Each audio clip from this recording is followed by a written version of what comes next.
શું તમે જાણો છો, વિઠ્ઠળે પોતાના જ મંદિરના દરવાજા હંમેશા માટે બંધ કરી દીધા હતા? આવો જાણીએ આ ભાવુક કથામાં. આ કથા છે મહાન ભક્ત ચોખા મેલાની. તેઓ ખૂબ ગરીબ હતા અને દિવસભર મહેનત મજૂરી કરીને પોતાનું જીવન ચલાવતા હતા. તે સમયમાં સમાજમાં ઊંચ નીચનો ભેદભાવ ખૂબ હતો, તેથી તેમને મંદિરની અંદર જવાની મંજૂરી નહોતી. એક દિવસ ચોખા મેલાએ પોતાની આખા દિવસની કમાણીમાંથી ભગવાન માટે થોડા તાજા કેળા ખરીદ્યા. તેમણે મનમાં વિચાર્યું, આજે હું એક વખત ભૂખ્યો રહીશ, પણ મારા વિઠ્ઠલને ભોગ જરૂર લગાવીશ. તેઓ મંદિરની ચોખટ સુધી પહોંચ્યા, પરંતુ ત્યાં ઊભેલા પૂજારીઓએ તેમને અછૂત કહીને ધક્કો મારીને બહાર કાઢી દીધા. તેમના હાથમાંથી કેળા જમીન પર પડી ગયા અને તેમને ખૂબ દુઃખ થયું.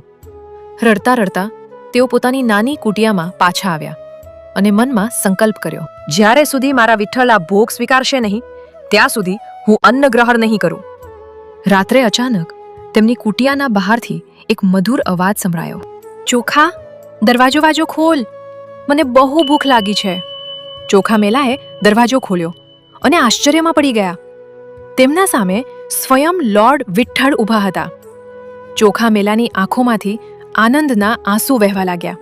તેમણે પોતાના હાથથી કેળા છોલીને ભગવાનને પ્રેમથી ખવડાવ્યા. તૃપ્ત થઈને ભગવાન બોલ્યા, બાકી કેળા મને આપી દે, હું આ રૂકમિણી માટે લઈ જાઉં. અને એટલું કહીને ભગવાન અંતર્ધ્યાન થઈ. આગલી સવારે જ્યારે મંદિરના દરવાજા ખુલ્યા ત્યારે પૂજારીઓ આશ્ચર્યચકિત થઈ ગયા. ગર્ભગૃહમાં ભગવાન વિઠ્ઠલની મૂર્તિ પાસે કેળાના છિલકા બિખરાયેલા હતા. પૂજારીઓને લાગ્યું કે ચોખા મેલા ચોરીથી મંદિરની અંદર આવ્યા હશે. ગુસ્સામાં ભરાયેલા પૂજારીઓ તેમના ઘરે પહોંચ્યા અને તેમને મારવા લાગ્યા. ચોખા મેલા માત્ર એટલું જ કહેતા રહ્યા, હું મંદિર આવ્યો નહોતો, મારા વિઠ્ઠલ તો જાતે મારી કુટિયામાં આવ્યા હતા. જ્યારે પૂજારીઓ પાછા મંદિરે આવ્યા ત્યારે અચાનક એક ભયંકર ગર્જના થઈ અને મંદિરના વીરના વિશાળ દરવાજા પોતે જ બંધ થઈ ગયા. ઘણા પ્રયત્નો કર્યા છતાં દરવાજા જરા પણ ખુલ્યા નહીં. ત્યારે મંદિરની અંદરથી એક ગંભીર દિવ્ય અવાજ સંભળાયો, તમે મારા પ્રિય ભક્તને માર્યો છે. જ્યાં સુધી ચોખા મેલાને પૂરા સન્માન સાથે અહીં લાવવામાં નહીં આવે, ત્યાં સુધી આ મંદિરના દ્વાર ક્યારેય નહીં ખુલશે. પૂજારીઓનો અહંકાર તૂટી ગયો.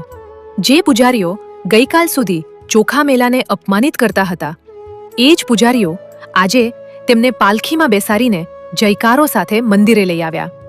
અને જેમ જ ચોખા મેલાએ મંદિરના દરવાજા પાસે હાથ જોડ્યા, ભારે ભરખમ દરવાજા પોતે જ ખુલ્લા થઈ ગયા. ભગવાનને ધન કે ઊંચી જાતિ નથી જોઈતી. ભગવાન તો માત્ર સચ્ચા પ્રેમ અને ભક્તિના